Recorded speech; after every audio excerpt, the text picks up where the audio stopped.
మామూలుగా మునగాకు వాడినా, మునగాకు పొడి చేసి వాడినా పాలు త్రాగాల్సిన అవసరం లేకుండా శరీరానికి కాల్షియం బాగా అందుతుంది కాబట్టి ఎముకలు గొల్లబారటం కానీ, ఎముకలు విరగటం కానీ, ఆస్టియోపోరోసిస్ లాంటి సమస్యలు రాకుండా రక్షించడానికి చాలా బాగా ఉపయోగపడుతుంది. అంటే అందరికీ ఈ 2 లాభాలే ప్రధానంగా తెలుసు ఇన్నాళ్ళు నేను చెప్పటం వల్ల. ఇంకా ముఖ్యంగా చూస్తే ఇందులో ఐరన్ ఎక్కువ ఉండటం వల్ల రక్తం తయారీకి కూడా మునగాకు చాలా బాగా పనికొస్తుంది.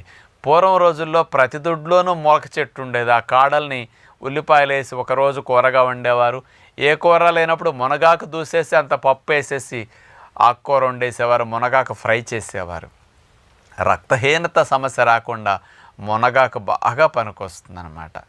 ఇక సైంటిఫిక్గా తీసుకుంటే ఇతర లాభాలు ఏమున్నాయని, మునగాకులో క్వర్సెటిన్ అనే కెమికల్ ఉంది. ఇది రక్తనాళాల స్టిఫ్నెస్ తగ్గిస్తుంది. స్టిఫ్ అయినాయి అనుకోండి, గట్టి పడితే దగ్గరకు వస్తాయి కదా,